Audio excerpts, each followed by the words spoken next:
Meu filho abandonou secretamente a faculdade de medicina e gastou meu dinheiro em festas. Agora ele exige que eu o ajude novamente. Sacrifiquei tudo para colocar meu filho João na faculdade de medicina. Vendi meu imóvel de aluguel. Resgatei minha previdência privada mais cedo. Paguei a multa fiscal. Trabalhei em plantões duplos como enfermeira por dinheiro extra.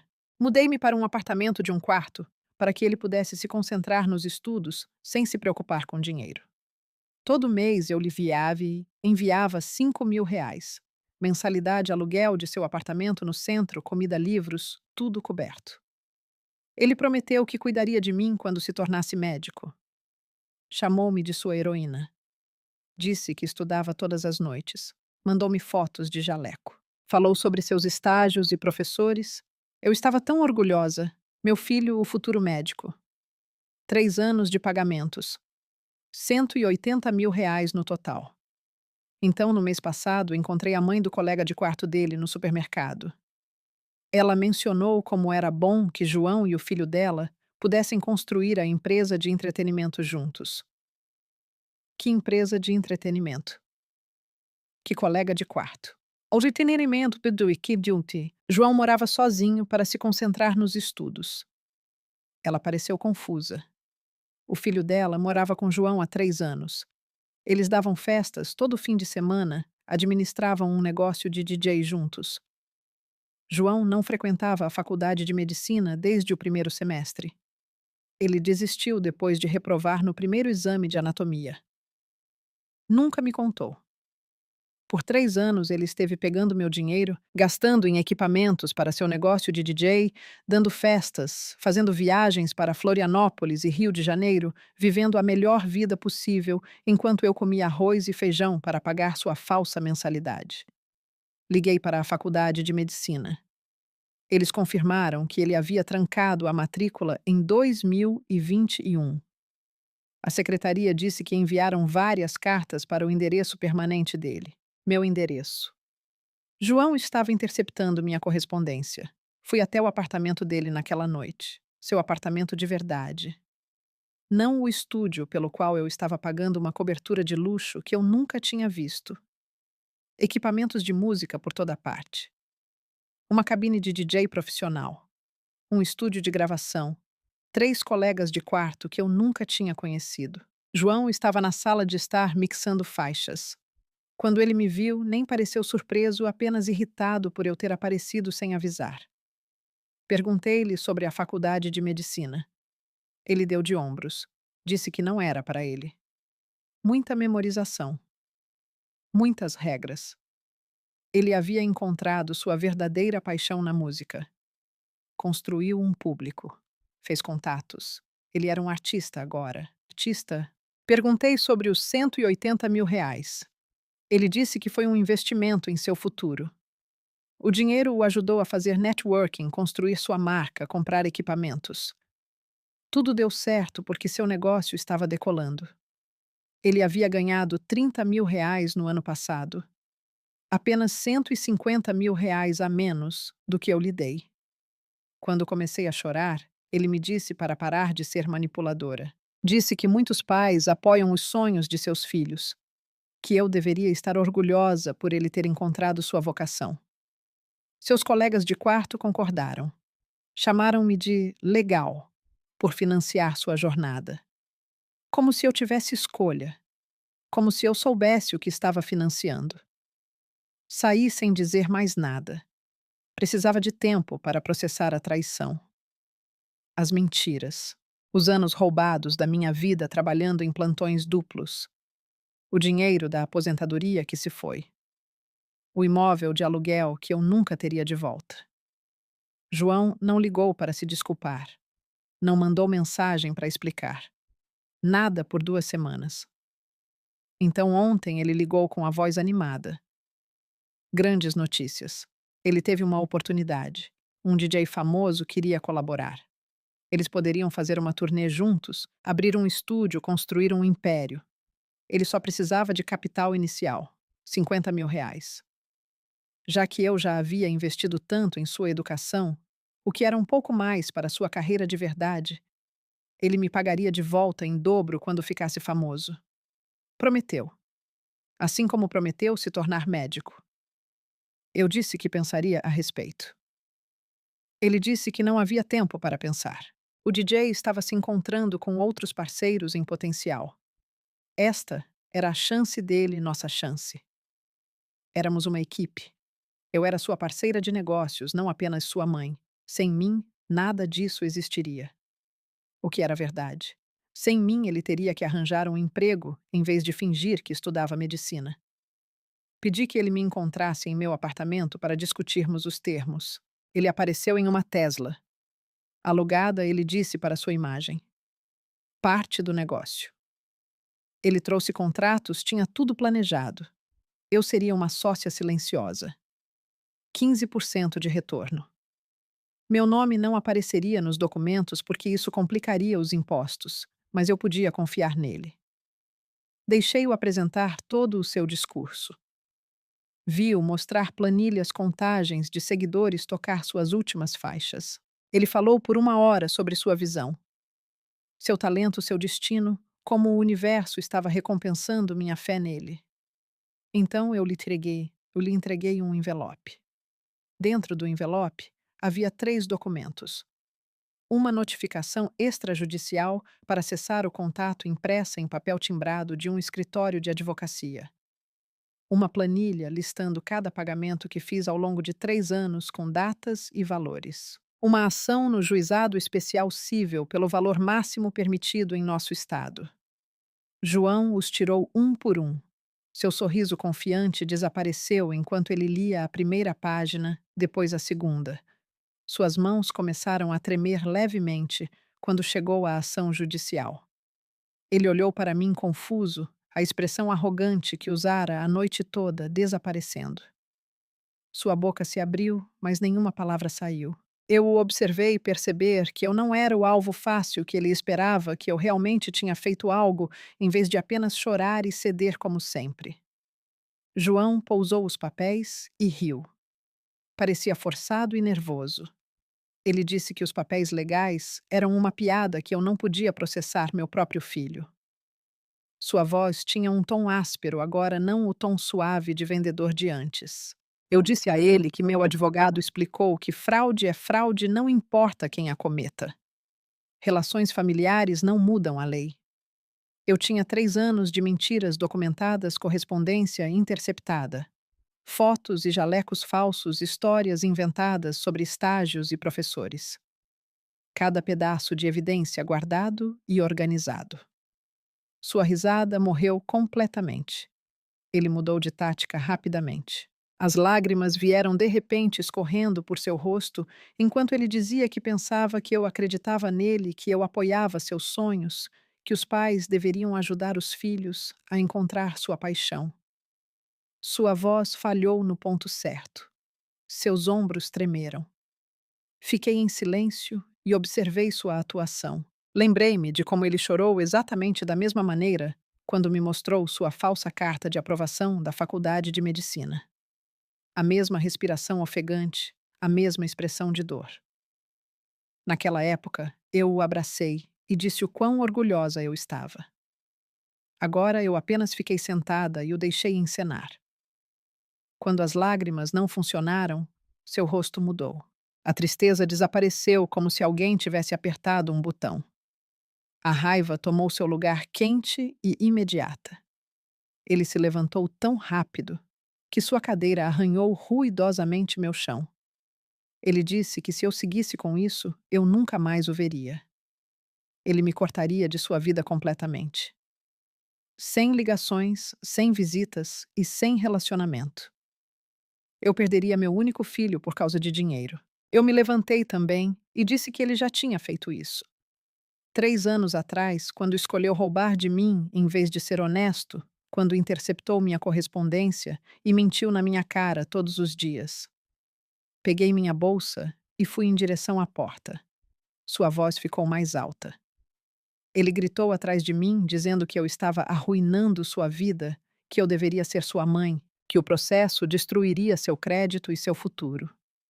As portas dos quartos de seus colegas de quarto se abriram. 3 rapazes saíram parecendo desconfortáveis e confusos. Eles claramente ouviram tudo. Um deles, mais jovem, de cabelos escuros, parecia genuinamente chocado. Ele disse em voz baixa que não sabiam que João estava mentindo para mim sobre a faculdade, que João lhes disse que o dinheiro vinha de um fundo fiduciário. Os outros dois assentiram, parecendo envergonhados. Acreditei no rapaz de cabelos escuros pela forma como ele parecia atordoado. João disse a eles para calarem a boca e voltarem para seus quartos. Eles não se moveram. Saí sem dizer mais nada. Entrei no meu carro com João ainda gritando da porta de seu apartamento. Minhas mãos tremiam tanto que mal consegui colocar a chave na ignição. Mas por baixo do tremor havia outra coisa, algo mais forte. Eu realmente tinha feito isso, o confrontei. Entreguei-lhe papéis legais em vez de outro cheque. Disse não em vez de sim. Dirigi para casa e fiquei sentada na minha vaga de estacionamento por 10 minutos apenas respirando. Então liguei para Mia, a Mariana. Ela atendeu no primeiro toque como se estivesse esperando. Contei que fui em frente, que de fato entreguei os papéis e não recuei quando ele chorou e gritou. Ela disse que estava orgulhosa de mim, que sabia o quão difícil aquilo devia ter sido, que João me manipulava há anos e que era hora de alguém enfrentá-lo. Na manhã seguinte, meu celular começou a vibrar antes mesmo de eu sair da cama. Mensagem atrás de mensagem de João. As primeiras eram desculpas, dizendo que sentia muito e que não quis dizer o que disse. Depois mudaram para ameaças de nunca mais falar comigo.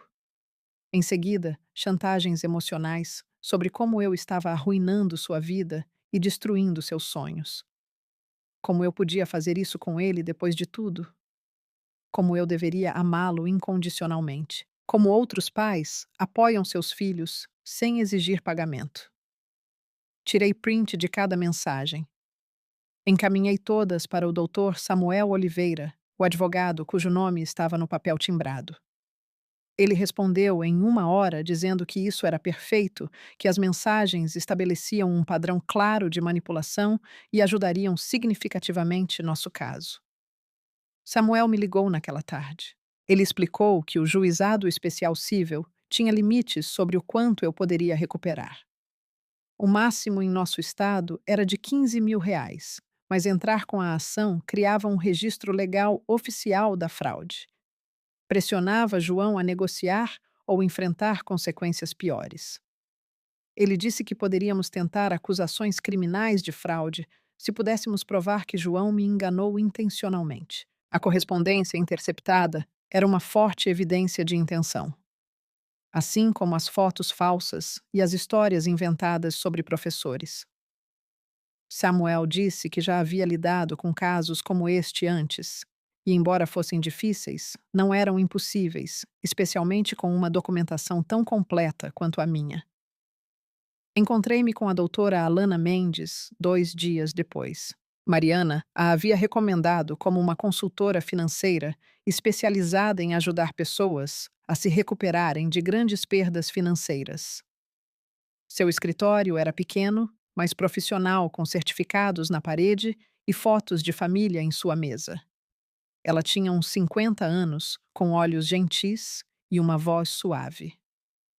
Ela me pediu para trazer todos os meus registros financeiros, extratos bancários, declarações de imposto de renda, documentação da venda do imóvel de aluguel, os papéis do resgate da minha previdência privada, tudo.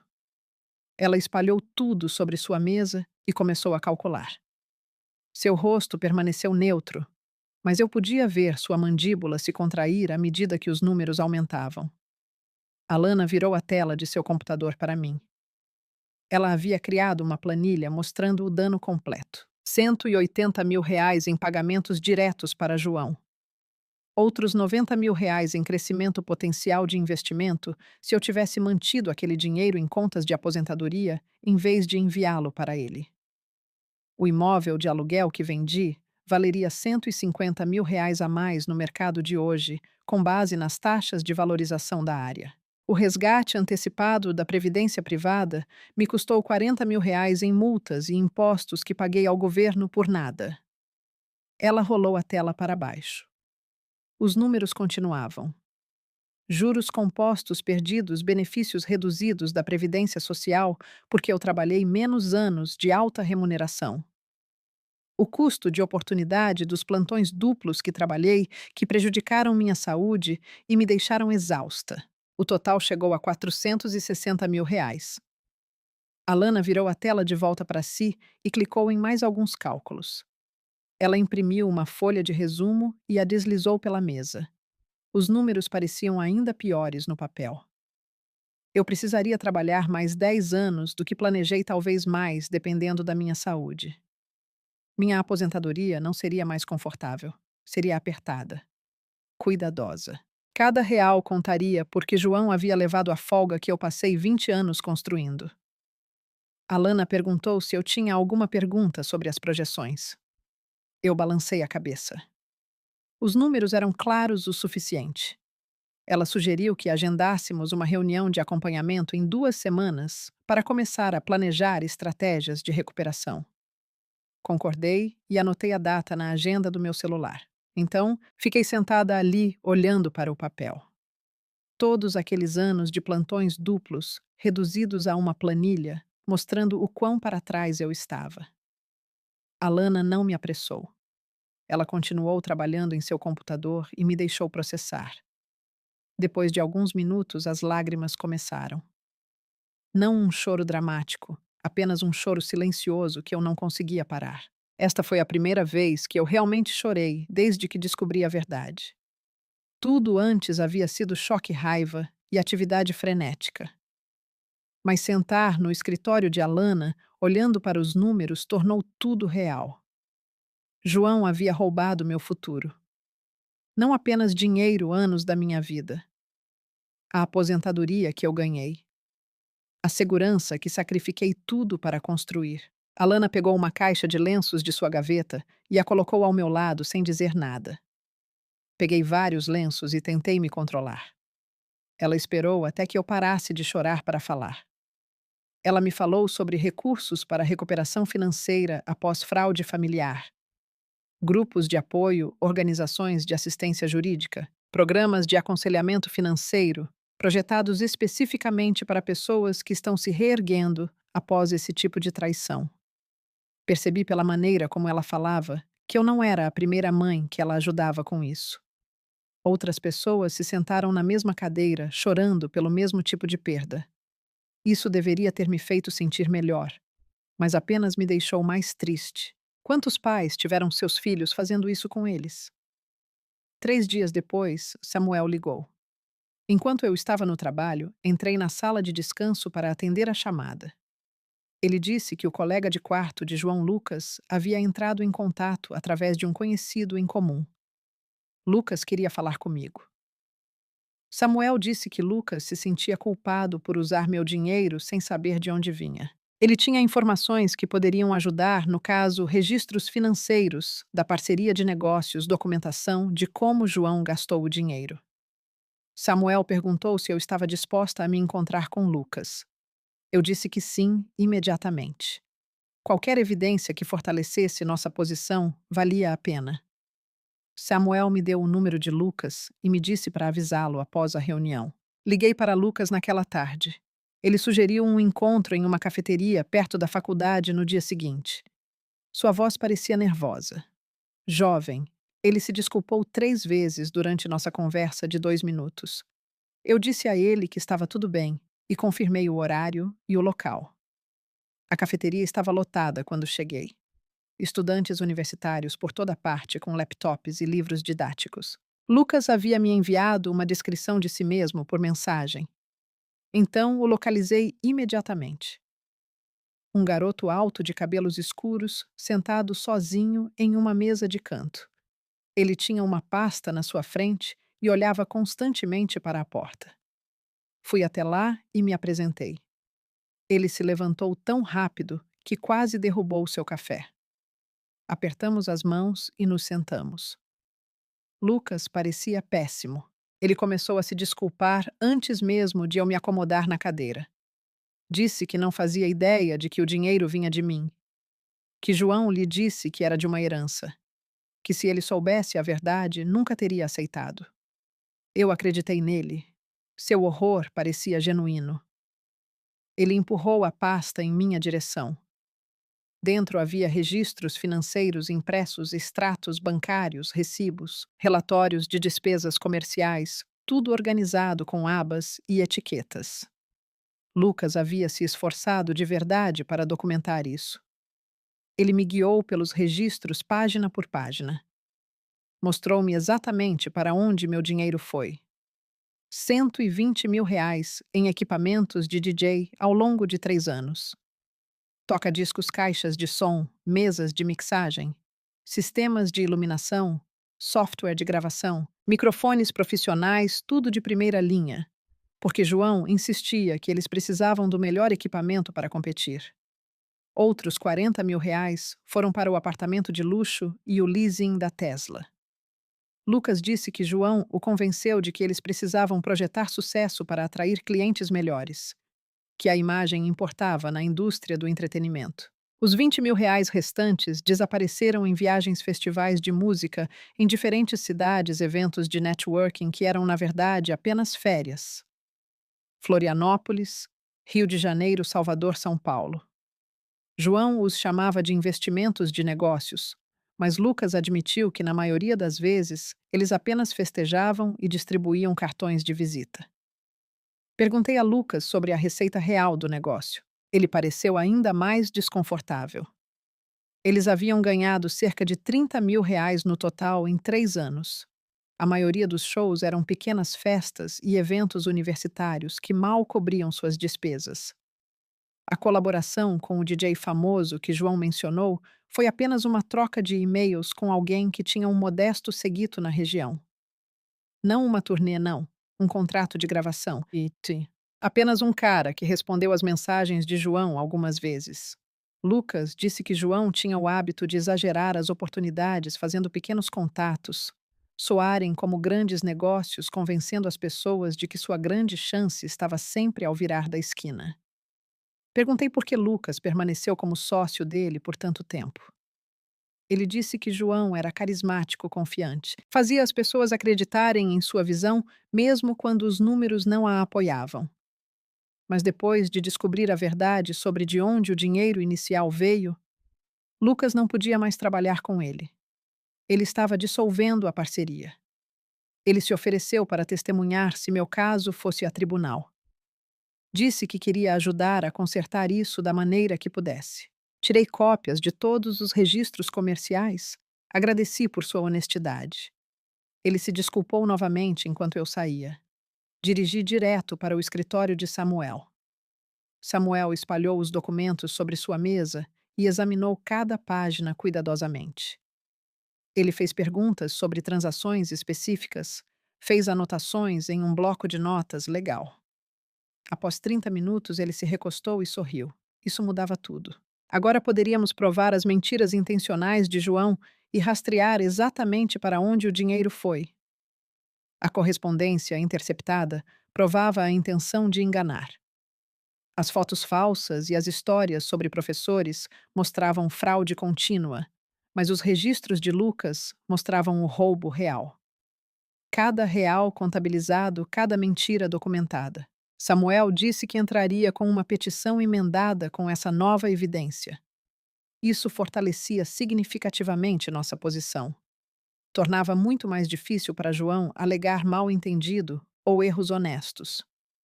Tínhamos provas de fraude deliberada por 3 anos. 2 semanas depois de entregar o envelope a João, meu telefone tocou com um número que eu não reconheci. Quase não atendi. Mas algo me fez pegar. A voz de um homem perguntou se era a mãe de João. Eu disse que sim. Ele se identificou como o pai de João, meu ex-marido. Não nos falávamos há 15 anos. Não desde o divórcio, quando João tinha 8 anos. Ele se mudou para o outro lado do país, começou uma nova família. Enviava cheques de pensão alimentícia, mas nunca ligou, nunca visitou. Agora, de repente, ele estava no meu telefone pedindo para ouvir minha versão da história. João o havia contatado pedindo dinheiro. Ele queria saber o que realmente estava acontecendo antes de tomar qualquer decisão. Contei-lhe tudo. A faculdade de medicina falsa, os 3 anos de pagamentos, o negócio de DJ, o apartamento de luxo e a Tesla alugada. Os R$ 180.000, que se foram os papéis legais que eu havia entregado, as evidências que estávamos reunindo. O pai de João permaneceu quieto durante toda a explicação. Quando terminei, houve um longo silêncio. Então ele admitiu que João havia aplicado um golpe semelhante nele 5 anos atrás. João alegou que precisava de R$ 10.000 para um programa médico de verão no exterior. Seu pai enviou o dinheiro. 6 meses depois, ele descobriu através das redes sociais que João havia usado o dinheiro para uma viagem a Ibiza com amigos. Nenhum programa médico, apenas mais uma mentira para conseguir dinheiro para festas. Eu disse ao pai de João que pensaria em sua oferta e desliguei-me sentindo estranha. 15 anos de silêncio, e agora ele queria ajudar porque João tentou o mesmo truque com ele. Os R$ 5.000 fariam diferença com os honorários legais de Samuel, mas aceitar dinheiro dele parecia complicado. Mariana disse que eu deveria aceitar quando liguei para contar sobre a conversa. Ela me lembrou que o pai de João tinha a responsabilidade de me avisar sobre o padrão de mentiras de João por dinheiro e ele não fez isso. Os R$ 5.000 eram o mínimo que ele poderia fazer depois de ficar quieto, enquanto eu era enganada por 3 anos. Liguei para ele no dia seguinte e aceitei sua oferta. Ele transferiu o dinheiro em horas e enviou um breve e-mail dizendo que gostaria de ter falado antes. Samuel ligou 2 dias depois com notícias. Ele havia enviado todas as nossas evidências para o advogado de João, incluindo os registros comerciais de Lucas e a oferta de testemunho. O advogado de João revisou tudo e ligou para Samuel em 24 horas. Eles queriam discutir uma mediação em vez de ir a julgamento. Samuel explicou que isso era um bom sinal, pois significava que eles sabiam que sua posição era fraca. A correspondência interceptada provava a intenção de enganar, e os registros de Lucas rastreavam cada real que enviei diretamente para despesas pessoais e equipamentos de festa. Se fôssemos a tribunal, as evidências fariam João parecer terrível, e ele poderia enfrentar acusações criminais de fraude, além das penalidades civis. A mediação significava que eles queriam resolver rapidamente e discretamente antes que as coisas piorassem para João. Perguntei a Samuel o que a mediação realizaria e ele expôs a realidade. Casos judiciais levavam meses ou anos e custavam milhares em honorários advocatícios sem garantia de recuperação. A mediação era mais rápida e barata e nos dava poder de barganha para negociar um acordo onde João realmente pagaria algo de volta. Samuel disse: tínhamos evidências suficientes para pressionar por um acordo real com termos de pagamento e reconhecimento legal do que João fez. Eu não receberia todo o meu dinheiro de volta, mas receberia mais do que se simplesmente desistisse e teria documentação legal responsabilizando João. Concordei com a mediação. Embora parte de mim quisesse arrastar João pelos tribunais e fazê-lo encarar um juiz. Samuel a agendou para 3 semanas depois para nos dar tempo de preparar nossas exigências de acordo. Mariana me ajudou a montar uma lista do que eu queria da mediação, não apenas dinheiro, mas reconhecimento e consequências. Eu queria que João admitisse por escrito que mentiu e roubou de mim. Eu queria um plano de pagamento que durasse anos para que ele enfrentasse as consequências de suas escolhas por um longo tempo. Eu queria que ele vendesse seus caros equipamentos de DJ para fazer um pagamento imediato que mostrasse que ele estava falando sério. Samuel revisou minha lista e disse que a maior parte era razoável e que poderíamos pressionar por tudo dada a nossa forte evidência. Antes da mediação, eu sabia que precisava de ajuda para processar tudo o que aconteceu, além dos aspectos legais e financeiros. Mariana recomendou uma terapeuta chamada Doutora Carla Bastos, que trabalhava com trauma familiar e casos de abuso financeiro.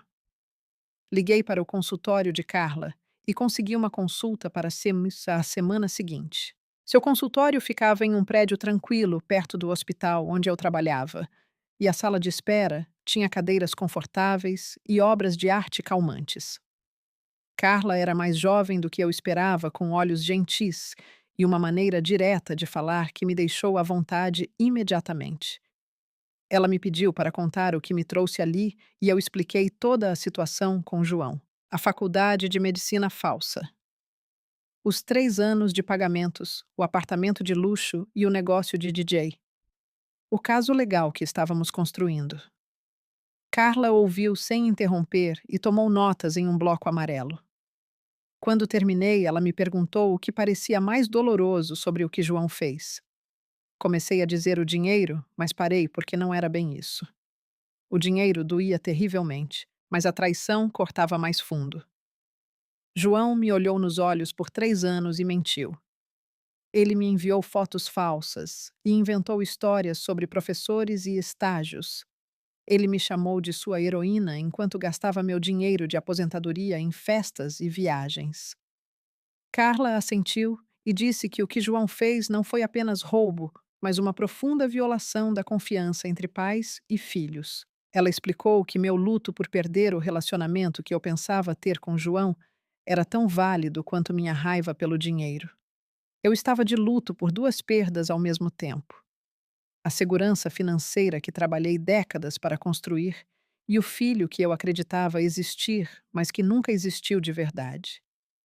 Essa segunda perda era a que eu não me permiti sentir completamente ainda, porque estava muito focada nos problemas práticos da ação legal e da recuperação do dinheiro. Passamos o resto daquela primeira sessão falando sobre a diferença entre o João que eu pensei ter criado e o João que realmente existia. Carla me ajudou a ver que eu tinha sido uma boa mãe que apoiou a educação de seu filho.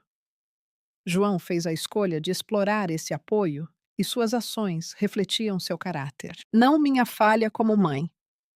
Ao final da sessão, eu me senti exausta, mas de alguma forma mais leve. Carla me agendou para consultas semanais até a mediação.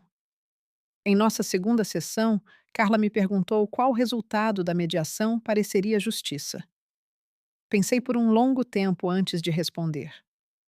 Eu não queria João destruído ou sem teto, mesmo depois de tudo o que ele fez. Alguma parte de mim ainda se lembrava do menino que me trazia desenhos da escola e me contava sobre seu dia. Mas eu não poderia ter um relacionamento com o homem que roubou de mim a menos que ele mudasse fundamentalmente e provasse, através de anos de ações consistentes, que entendia o que havia feito de errado. Eu queria que ele reconhecesse suas mentiras por escrito. Eu queria que ele pagasse qualquer quantia que conseguisse, mesmo que levasse uma década. Queria consequências que pudessem realmente ensiná-lo sobre responsabilidade, em vez de deixá-lo sair pensando que poderia manipular seu caminho para fora de qualquer coisa. Carla perguntou se eu achava que João era capaz de uma mudança real, e eu admiti que não sabia. Ele não mostrou remorso quando o confrontei em seu apartamento. Mas talvez enfrentar consequências legais e perder sua parceria de negócios com Lucas tenha começado a abalar sua confiança. Talvez ser forçado a reconhecer o que ele fez na mediação fosse o alerta de que ele precisava. Ou talvez ele apenas aprenderia a ser um mentiroso melhor da próxima vez. Carla me lembrou que eu não podia controlar se João mudaria, mas eu podia controlar como me protegeria daqui para frente. A mediação era sobre estabelecer limites e consequências, não sobre consertar João ou reconstruir nosso relacionamento.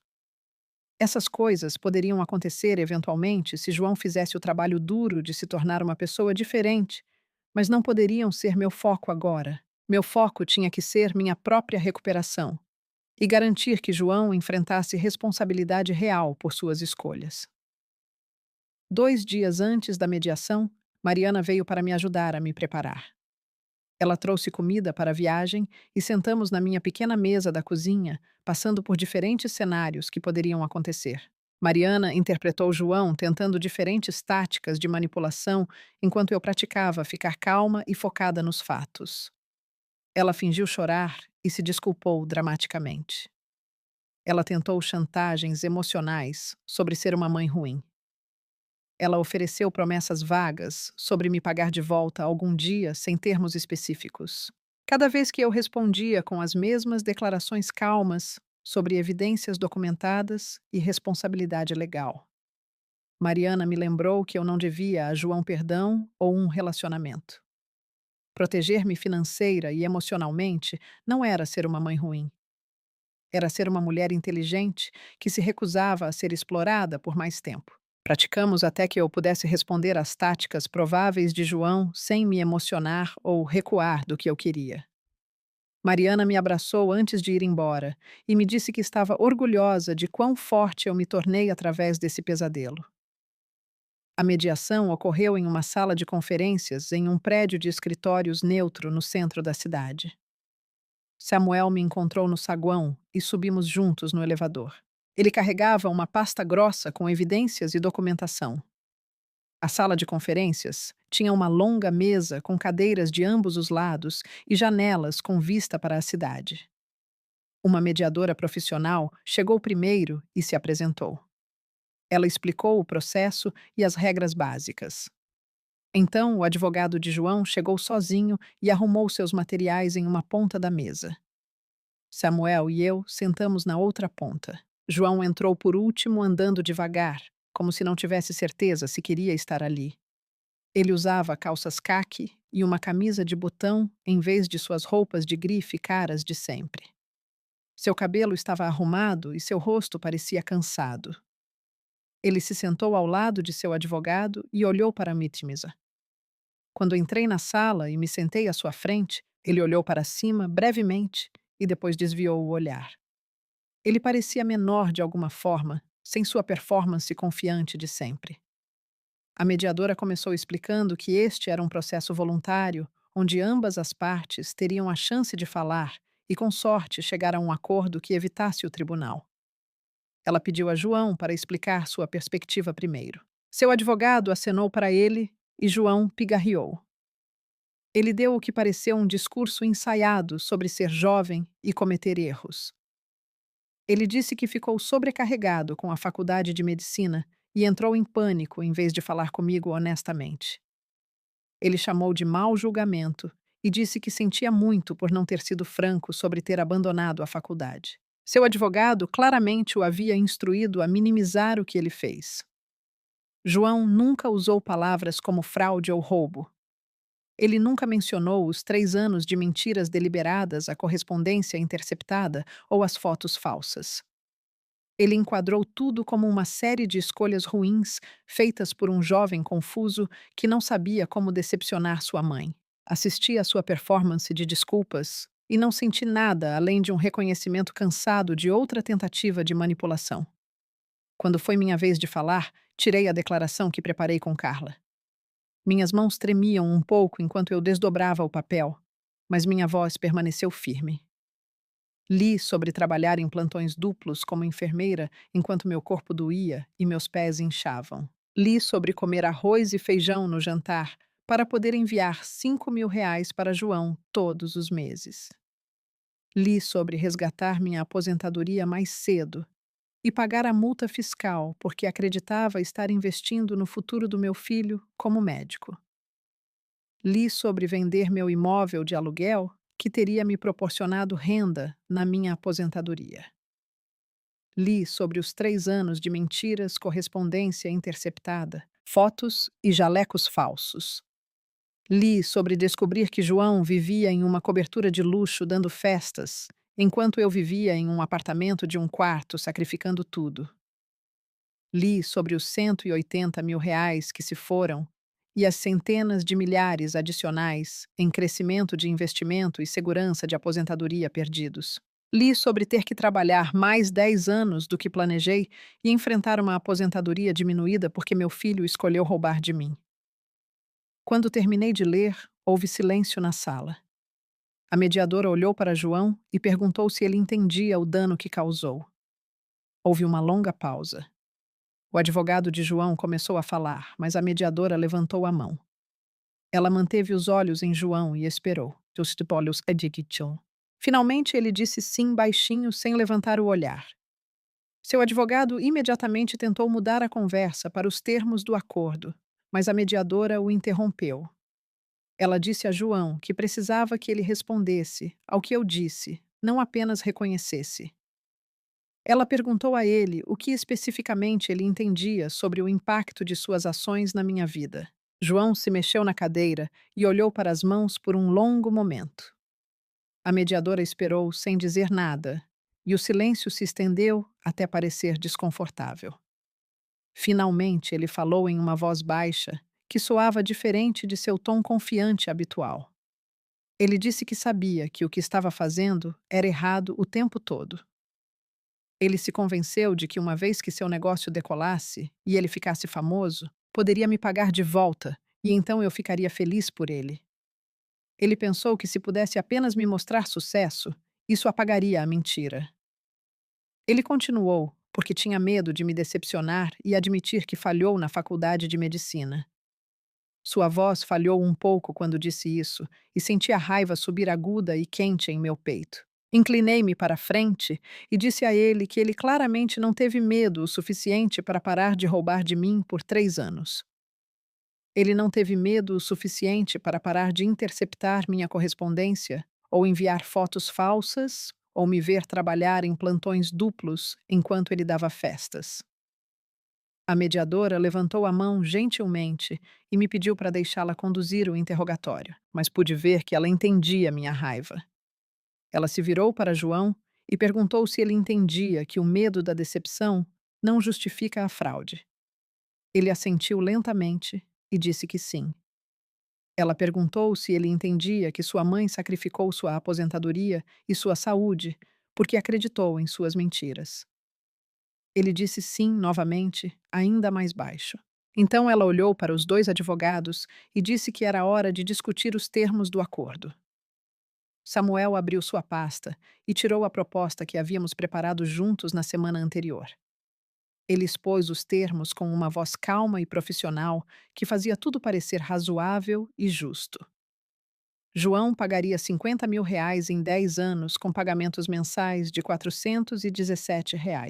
Ele venderia seu equipamento de DJ imediatamente para gerar um pagamento inicial de R$ 20.000. Ele assinaria um acordo reconhecendo que obteve dinheiro de mim através de fraude e engano. Se ele perdesse algum pagamento, poderíamos prosseguir com acusações criminais com todas as evidências documentadas que reunimos. Samuel deslizou cópias da proposta pela mesa para o advogado de João e para a mediadora. O advogado de João a pegou e leu cuidadosamente enquanto João ficava sentado, parecendo que ia passar mal. Seu rosto ficou pálido e ele continuava olhando para mim, depois desviando o olhar. Seu advogado terminou de ler e pousou o papel. Ele pigarreou e disse que seu cliente estava disposto a resolver por R$ 30.000 no total, sem admissão de fraude. Samuel nem hesitou antes de dizer não. A mediadora escreveu algo em seu bloco de notas e pediu uma pausa de 15 minutos. Ela se levantou e saiu da sala primeiro, e todos os outros começaram a juntar suas coisas. Samuel se inclinou e falou comigo em voz baixa, enquanto o advogado de João falava com João na outra ponta da mesa. Ele explicou que o advogado de João estava tentando protegê-lo de responsabilidade legal futura. Se João assinasse um documento admitindo fraude, poderia ser usado contra ele em outros processos legais. Mas tínhamos evidências suficientes para pressionar mais, e Samuel acreditava que poderíamos chegar mais perto de nossa proposta original. Ele me disse para ficar forte e não aceitar menos do que merecíamos. A mediadora abriu a porta e lembrou a todos que a pausa era de 15 minutos e que deveríamos permanecer no prédio. Levantei-me e saí para o corredor com Samuel me seguindo. O corredor tinha paredes beges e cadeiras desconfortáveis alinhadas de um lado. Um bebedouro ficava no canto e eu fui até lá pegar um copo. Minha mão tremeu um pouco enquanto eu apertava o botão e via a água encher o pequeno copo de papel. João saiu da sala de conferências e começou a andar em minha direção. Samuel imediatamente se interpôs entre nós e levantou uma mão. Ele lembrou a João, com voz firme, que as regras de mediação proibiam o contato privado entre as partes durante as pausas. João parou de andar, mas continuou olhando para mim como se quisesse dizer algo. Seu advogado apareceu atrás dele e colocou a mão em seu ombro. O advogado disse algo que não conseguia ouvir e puxou João de volta para a sala de conferências. Eles entraram e fecharam a porta. Fiquei ali, segurando meu copo de água, sentindo nada além de exaustão completa. Todo esse processo drenou algo de mim que eu não tinha certeza se conseguiria recuperar. Samuel tocou meu braço gentilmente e perguntou se eu estava bem. Assenti e bebi a água, embora não estivesse realmente com sede. Eu só precisava de algo para fazer com as mãos. A mediadora nos chamou de volta exatamente após 15 minutos. Todos tomaram seus lugares novamente, e a atmosfera parecia mais pesada do que antes. A mediadora perguntou a ambos os lados se estavam prontos para continuar negociando de boa fé. Ambos os advogados disseram que sim. Então ela se virou para o advogado de João e perguntou se seu cliente tinha uma oferta revisada. O advogado conversou com João em sussurros por 1 minuto, depois disse que poderiam chegar a R$ 35.000 no total. Samuel balançou a cabeça antes mesmo de o advogado terminar de falar. Ele tirou os extratos bancários, os registros de transferência e a documentação da correspondência interceptada. Ele colocou tudo sobre a mesa em pilhas organizadas e disse: Temos evidências claras de fraude por 3 anos. Temos o colega de quarto de João disposto a testemunhar sobre onde o dinheiro realmente foi. Temos os registros de trancamento da Faculdade de Medicina. Se isso fosse a tribunal, João enfrentaria acusações criminais e o valor do acordo seria muito maior. A voz de Samuel permaneceu calma, mas cada palavra atingia como um martelo. O advogado de João olhou para as evidências e sua expressão mudou. Ele pediu outra consulta privada com seu cliente. A mediadora assentiu e eles se moveram para um canto da sala para conversar em voz baixa. 2 horas se passaram com ofertas e contra-ofertas indo e vindo. Minha cabeça começou a doer com a tensão e as luzes fluorescentes.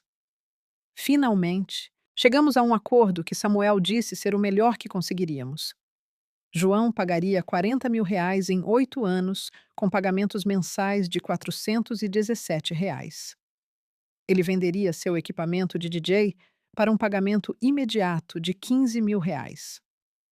Mais importante, ele assinaria um documento reconhecendo que obteve dinheiro de mim de forma fraudulenta através de mentiras e engano.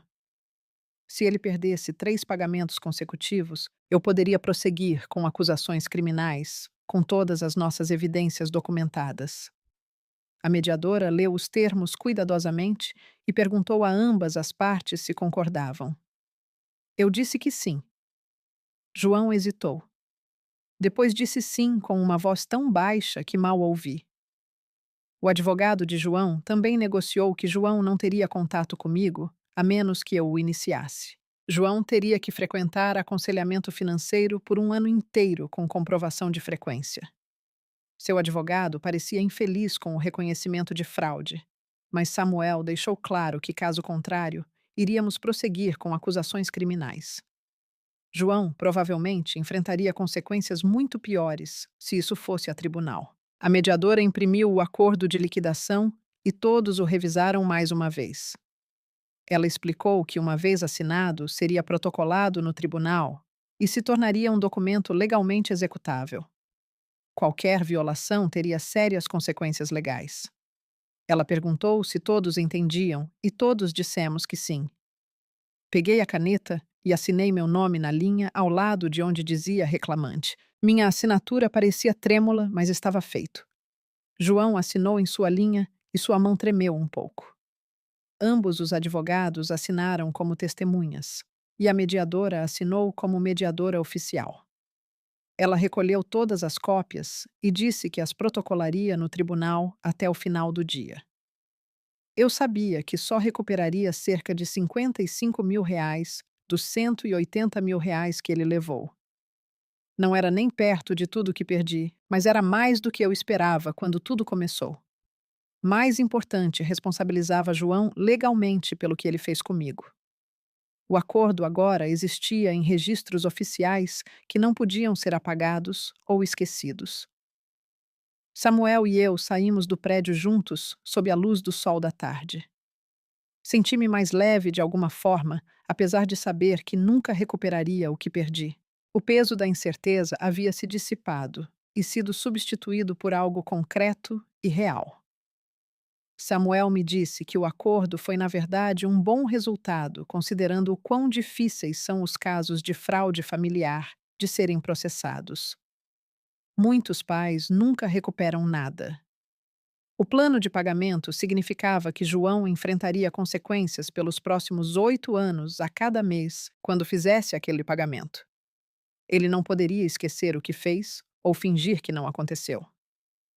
Samuel apertou minha mão e disse que me enviaria cópias de todos os documentos protocolados em uma semana. Agradeci por tudo que ele fez e caminhei sozinha para o meu carro. 2 semanas depois, verifiquei minha conta bancária e vi um depósito de R$ 15.000 com um número de referência da venda do equipamento. Meu coração deu um pulo quando vi, porque parte de mim não acreditava que João realmente cumpriria. Imediatamente transferi o dinheiro para uma nova conta de aposentadoria que abri em outro banco. João não tinha conhecimento dessa conta e nunca teria. Era minha e somente minha, e protegida de maneiras que minhas contas anteriores não eram. Liguei para a Lana e contei sobre o depósito. Ela me parabenizou e disse que deveríamos nos encontrar para configurar contribuições automáticas do meu salário de enfermeira. Marcamos uma consulta para a semana seguinte e ela me ajudou a criar um plano realista para reconstruir minhas economias nos próximos 20 anos. Os números ainda pareciam assustadores, mas agora pareciam possíveis em vez de desesperadores. O primeiro pagamento mensal de R$ 417 apareceu na minha conta exatamente na data de vencimento. Olhei para a transação na tela do meu celular, sentindo uma mistura complicada de alívio e tristeza. Alívio por João estar cumprindo seu acordo. Tristeza por ser nisso que nosso relacionamento havia se transformado. Um pagamento mensal que me lembrava de tudo que ele tirou e tudo que perdemos. Liguei para Carla e contei sobre o pagamento. Ela me perguntou como eu me sentia e eu disse que realmente não sabia. Ela disse que tudo bem, era normal. Algumas traições são profundas demais para cicatrizar completamente, e alguns relacionamentos nunca se recuperam, não importa quanto tempo passe. O importante era que eu estava me protegendo e seguindo em frente com minha vida. As escolhas de João eram dele, e eu não podia consertá-lo ou mudá-lo. Tudo o que eu podia fazer era reconstruir o que ele destruiu e garantir que ele nunca mais tivesse a chance de me machucar. Peguei um plantão extra por semana no hospital, em vez dos 2 que estava trabalhando antes. Meu corpo precisava de uma pausa depois de anos me esforçando até a exaustão. O dinheiro extra ainda ajudava, mas agora eu conseguia dormir nos meus dias de folga. Encontrei-me com a Lana 2 semanas após o acordo e ela espalhou novas projeções financeiras em sua mesa. Ela me mostrou como os pagamentos mensais de João, combinados com meu salário de enfermeira e um orçamento cuidadoso, significavam que eu poderia me aposentar aos 70 anos em vez de 75. 5 anos antes do que calculamos originalmente, quando cheguei ao seu escritório arrasada e desesperada. Os números pareciam possíveis em vez de desesperadores, e senti algo próximo do alívio. Enquanto estudava os gráficos, Mariana me ligou na semana seguinte e sugeriu que eu começasse a olhar o mercado de imóveis de aluguel novamente. Ela me lembrou que eu tinha algum dinheiro do acordo entrando agora e talvez fosse hora de pensar em reconstruir essa parte da minha vida. Eu disse a ela que ainda não estava pronta para comprar, mas a ideia não me fazia mais querer chorar. Comecei a pesquisar imóveis online durante minhas pausas para o almoço no trabalho, pequenos apartamentos e sobradinhos que poderiam gerar renda de aluguel. Desta vez, fiz anotações sobre manter tudo completamente separado e protegido. Ninguém teria acesso a esses investimentos. Ninguém sequer saberia que eles existiam até que a papelada fosse assinada e as propriedades fossem minhas. 3 meses após o término da mediação, Samuel me encaminhou uma carta de João. Ele explicou que João a havia enviado ao seu escritório, perguntando se poderia me ligar para se desculpar adequadamente. Li a carta 2 vezes sentada à minha mesa da cozinha. Guinness. A caligrafia de João parecia apressada e as palavras pareciam ensaiadas, mas ele estava pedindo permissão para conversar. Samuel incluiu uma nota perguntando o que eu queria fazer. Liguei para ele e disse que ainda não estava pronta para o contato. Talvez um dia, mas não enquanto eu ainda estava reconstruindo o que João destruiu. Samuel disse que responderia e avisaria João. Ele me lembrou que eu controlava os termos de qualquer contato futuro e que eu deveria levar todo o tempo que precisasse. Falei sobre a carta com Carla durante nossa próxima sessão de terapia. Ela me perguntou como eu me sentia sobre João entrar em contato, e eu admiti que não sabia. Parte de mim queria ouvir o que ele tinha a dizer. Parte de mim sabia que não mudaria nada. Carla me ajudou a trabalhar minha raiva de mim mesma por não ter visto os sinais antes. Eu continuava pensando em todas as bandeiras vermelhas, que perdi os detalhes vagos sobre as aulas, a maneira como ele sempre tinha uma desculpa quando eu pedia para visitar a correspondência interceptada, que nunca questionei. Carla apontou que João se esforçou muito para manter seu engano. As fotos e jalecos falsos, as mentiras detalhadas sobre professores e estágios, as histórias cuidadosamente elaboradas sobre seus estudos. Ele explorou deliberadamente minha confiança e orgulho nele. Ela me lembrou que eu fiz o que qualquer mãe amorosa faria, e ele escolheu se aproveitar desse amor. 2 semanas depois, entrei para um grupo de apoio para pais que sofreram abuso financeiro de filhos adultos. Carla o recomendou e eu estava nervosa ao entrar no centro comunitário para a primeira reunião. 7 outros pais sentaram-se em um círculo e a facilitadora nos pediu para compartilhar nossas histórias se nos sentíssemos confortáveis. Ouvi uma mulher falar sobre perder sua casa porque sua filha fez cartões de crédito em seu nome. Outra mulher esgotou o seguro de vida de seu falecido marido pagando pelos falsos empreendimentos comerciais de seu filho. Vários pais ainda estavam pagando dívidas das mentiras de seus filhos anos depois. Um pai estourou todos os cartões de crédito que tinha porque seu filho alegou que precisava de dinheiro para um tratamento de câncer que se revelou completamente fabricado. Compartilhar minha história no grupo me ajudou a sentir menos vergonha e isolamento. Todos a sentiram quando falei sobre a correspondência interceptada e as fotos falsas. Eles entendiam o tipo específico de traição que vem do seu próprio filho. A facilitadora me ajudou a ver que as ações de João refletiam seu caráter e não minha falha como mãe. Eu fiz tudo certo ao apoiar a educação do meu filho.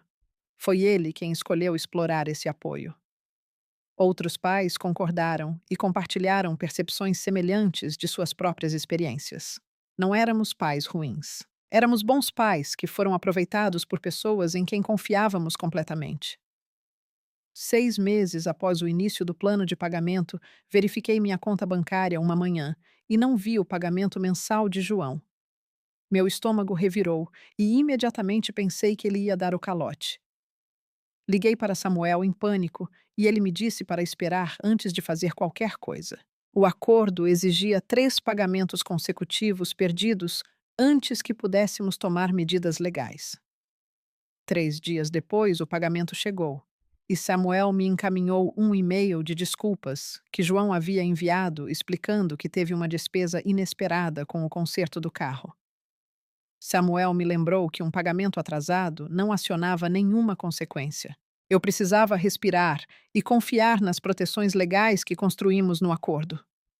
Usei parte do dinheiro do acordo para fazer uma viagem de fim de semana com Mariana a uma cidade praiana que visitávamos quando crianças. Ficamos em um pequeno hotel perto da água e passamos 2 dias caminhando na areia e comendo em restaurantes locais. Foram as primeiras férias que tirei em 5 anos. Estar longe de tudo me ajudou a lembrar quem eu era, além de ser a mãe de João, ou uma enfermeira trabalhando em plantões duplos. Mariana e eu conversamos sobre nossa infância, nossos pais, e como nossas vidas se tornaram diferentes do que imaginávamos. Ela me disse que estava orgulhosa de como eu lidei com tudo com João. Ela disse que eu era mais forte do que eu mesma acreditava. No trabalho, no mês seguinte, minha supervisora me chamou em seu escritório e me ofereceu um cargo de enfermeira-chefe. O cargo vinha com um aumento salarial modesto e mais responsabilidade no gerenciamento das outras enfermeiras do meu andar. Aceitei imediatamente, sabendo que a renda extra ajudaria na minha recuperação da aposentadoria. Minha supervisora mencionou que notou que eu parecia mais focada, ultimamente mais presente durante meus plantões. Percebi que estabelecer limites com João me ajudou a recuperar a energia que eu estava desperdiçando em preocupação constante. Eu não estava verificando meu celular a cada hora, me perguntando se ele entraria em contato. Eu não estava deitada, acordada à noite, repassando nossa última conversa. Eu estava realmente vivendo minha própria vida novamente. Alana revisou minhas finanças após 8 meses e me mostrou que eu estava, na verdade, adiantada em nosso cronograma de economia projetado. Entre os pagamentos do acordo, meu salário aumentado do cargo de enfermeira-chefe e o corte de despesas desnecessárias, eu havia economizado R$ 12.000 para a entrada de um imóvel de aluguel. Ela exibiu listas de imóveis na minha faixa de preço e olhamos pequenos apartamentos que poderiam funcionar como investimentos. Os números faziam sentido agora. Eu podia ver um caminho a seguir que não envolvia trabalhar até morrer. Alana agendou nossa próxima reunião para 3 meses depois e me disse para continuar fazendo exatamente o que eu estava fazendo. Comecei a olhar listas de imóveis online durante minhas pausas para o almoço no hospital. Pequenos apartamentos em bairros que eu nunca havia considerado antes, lugares que precisavam de reforma, mas tinham boa estrutura. Fiz planilhas comparando taxas de hipoteca e potencial de renda de aluguel. Calculei o que eu poderia pagar se economizasse por mais um ano. Desta vez, eu não estava desesperada ou tomando decisões emocionais. Eu estava construindo algo para mim mesma, com olhos claros e limites protegidos. A empolgação parecia diferente de antes. Não a mãe orgulhosa, financiando um sonho, mas uma investidora protegendo seu futuro. Marquei 3 imóveis e agendei visitas para meu próximo dia de folga. O pagamento mensal de João caiu na minha conta pontualmente no mês seguinte. Eu não verificava mais obsessivamente. Alana havia configurado transferências automáticas, então o dinheiro ia direto para minha conta de aposentadoria sem que eu o tocasse. Treinei-me para pensar nisso como uma restituição devida em vez de algo vindo do meu filho. A distinção ajudou. Ele não estava me sustentando ou me ajudando. Ele estava pagando de volta o que roubou. Alguns meses eu até esquecia de verificar se o depósito havia chegado. Isso parecia progresso. Uma manhã abri meu e-mail e vi uma mensagem de Lucas. A linha de assunto dizia novos começos. Ele escreveu que havia começado uma empresa de entretenimento diferente, com parceiros que compartilhavam seus valores. Eles estavam indo bem, agendando eventos corporativos e casamentos trabalho profissional que pagava consistentemente. Ele me agradeceu novamente por não o incluir na ação legal contra João. Disse que aprendeu lições importantes sobre verificar de onde o dinheiro vem e com quem você faz negócios. Ele anexou uma foto de seu novo escritório. Pequeno, mas legítimo. Escrevi de volta um breve parabéns e deletei a conversa. Sua redenção não era minha preocupação. Carla me perguntou durante nossa próxima sessão se eu me sentia pronta para reduzir nossas consultas. A terapia semanal me ajudou a processar o pior da raiva e do luto. Fiquei sentada, pensando em como eu costumava me obcecar constantemente por João. Agora eu passava dias inteiros sem pensar nele. Minha energia mental se concentrava no trabalho e na minha própria recuperação financeira, em vez de repassar suas traições. Eu disse a Carla que achava que sessões quinzenais faziam sentido. Ela sorriu e disse que era um progresso saudável. Marcamos nossa próxima consulta para 2 semanas depois. Mariana me ligou em um sábado de manhã e disse que havia encontrado um apartamento que eu precisava ver. Dirigimos até um bairro perto da universidade. O prédio precisava de obras externas e a unidade tinha eletrodomésticos desatualizados, mas a localização era perfeita para aluguéis de estudantes e o preço refletia sua condição. Caminhamos juntas enquanto eu tomava notas. Mariana apontou o que poderia ser consertado facilmente e o que custaria muito dinheiro. Calculei os números na minha cabeça. Se eu economizasse por mais 6 meses, poderia pagar a entrada e ainda ter um fundo de emergência. De pé, naquela cozinha degradada, senti-me capaz em vez de desesperada. Eu não era mais a mulher que vendeu tudo pelas mentiras de João. Eu era alguém reconstruindo com intenção e sabedoria. 2 anos após a mediação, Samuel me encaminhou uma carta. João a enviara pelos canais legais adequados conforme nosso acordo. Abria lentamente. Sua caligrafia parecia a mesma. Ele escreveu que estava trabalhando em um emprego regular pela primeira vez na vida. Terminou o aconselhamento financeiro obrigatório. Disse que agora entendia o que tirou de mim. Não apenas dinheiro, mas anos da minha vida e minha capacidade de confiar. Ele não pediu para me ver ou ligar, apenas escreveu que esperava que um dia eu pudesse perdoá-lo. A carta parecia sincera, mas eu já havia acreditado em sua sinceridade antes. Lia 3 vezes procurando por manipulação ou desculpas. Encontrei principalmente responsabilidade e arrependimento. Arquivei a carta em uma pasta com todos os outros documentos legais. Não respondi. Carla disse durante nossa próxima sessão que o perdão era algo que eu fazia por mim mesma, não por João. Que eu poderia perdoar a traição sem reconciliar o relacionamento. Pensei nisso. Talvez um dia eu chegasse lá, talvez nunca chegasse.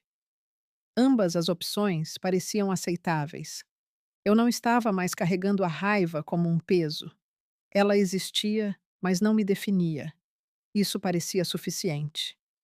3 anos depois de descobrir tudo, assinei os papéis de fechamento do pequeno apartamento. O jovem casal, que seria meus primeiros inquilinos, parecia responsável e animado. Eles assinaram um contrato de aluguel por R$ 200 acima da minha parcela do financiamento. Mariana me levou para jantar naquela noite para comemorar. Pedimos vinho e petiscos e conversamos sobre o quão longe eu cheguei. Senti orgulho de mim mesma de uma forma que não sentia desde antes das mentiras de João. Esta conquista era minha construída com meu próprio trabalho e decisões inteligentes. Ninguém poderia tirá-la ou desvalorizá-la com traição. Alana me mostrou o saldo da minha conta de aposentadoria durante nossa revisão trimestral. R$ 45.000. Entre minhas contribuições, os pagamentos do acordo de João e o crescimento do mercado, eu havia reconstruído uma base. Ela exibiu projeções mostrando que se João continuasse pagando e eu mantivesse minha taxa de poupança, eu poderia me aposentar aos 68 anos.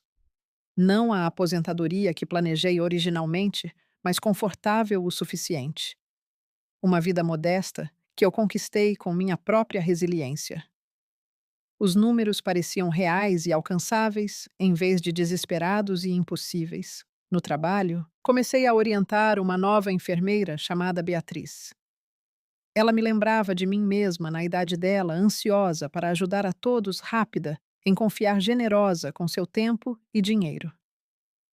Durante um momento de calma na sala de descanso, ela me contou sobre apoiar seu irmão na faculdade de gastronomia, enviando-lhe dinheiro todo mês. Ouvi e senti aquele aperto familiar no peito. Depois que ela terminou, compartilhei uma versão cuidadosamente editada da minha história com João. Disse a ela que apoiar as pessoas que você ama é lindo, mas se proteger é necessário. Ela pareceu surpresa. Disse que nunca havia pensado em estabelecer limites com a família. Eu disse a ela para pensar nisso agora, antes que aprendesse da maneira mais difícil como eu fiz. Ela me agradeceu, e eu esperava que ela realmente ouvisse. Algumas lições não deveriam exigir devastação completa para serem aprendidas. 4 anos se passaram com os pagamentos chegando todo mês como um relógio. Parei de verificar minha conta ansiosamente e deixei os depósitos automáticos reconstruírem meu fundo de aposentadoria. Samuel ligou uma tarde para me dizer que o advogado de João havia entrado em contato sobre o cronograma final de pagamento. João queria confirmar os últimos 5 meses de pagamentos e garantir que tudo estivesse devidamente documentado. Samuel pareceu surpreso quando me contou isso e senti algo inesperado se agitar em meu peito. João estava realmente cumprindo. Ele havia pago R$ 35.000 dos R$ 40.000 que devia e estava planejando terminar o que começou. Fiquei com essa informação por um longo tempo depois de desligar com Samuel. Durante minha próxima sessão com Carla, mencionei a ligação e admiti que senti uma pequena quantidade de respeito pela consistência de João. As palavras pareciam estranhas saindo da minha boca, depois de anos de raiva e decepção. Carla se inclinou para a frente e me disse que isso era um progresso saudável. Eu podia reconhecer ações positivas sem esquecer o dano que ele causou ou correr para reconciliar. Ela me lembrou que ver alguém fazer a coisa certa não significava que eu tinha que confiar nele novamente ou deixá-lo entrar na minha vida. Apenas significava que eu podia reconhecer o crescimento sem comprometer os limites que me mantinham segura. Assenti e me senti mais leve de alguma forma, como se estivesse carregando um peso que não sabia que existia. 5 anos depois de sentar naquela sala de mediação, encontrei-me com Alana para revisar meu plano de aposentadoria. Ela exibiu minhas contas e me mostrou números que me fizeram sorrir pela primeira vez em uma reunião financeira. 2 imóveis de aluguel gerando renda estável. Uma conta de aposentadoria com dinheiro suficiente para sustentar um estilo de vida modesto. Dívida zero. Eu havia reconstruído aproximadamente 60% do que João tirou de mim. Alana apontou que, embora não fosse tudo o que perdi, era o suficiente para uma aposentadoria confortável aos 69 anos. Eu poderia parar de trabalhar nos plantões extras. Eu poderia viajar um pouco. Eu poderia viver sem o medo constante de ficar sem dinheiro. Os números pareciam reais e alcançáveis, em vez de desesperados e impossíveis. Assinei a papelada para ajustar minhas contribuições de aposentadoria e saí de seu escritório orgulhosa do que havia conquistado por meio de minha própria determinação e escolhas inteligentes. Penso em João às vezes quando estou sozinha em meu apartamento ou andando pelo supermercado onde todo esse pesadelo começou. Pergunto-me se ele mudou genuinamente ou apenas aprendeu a esconder melhor seu egoísmo. Pergunto-me se ele já pensa no que tirou de mim além do dinheiro. Mas, principalmente, penso em minha própria força em sobreviver à sua traição e construir um novo futuro a partir dos destroços que ele deixou para trás.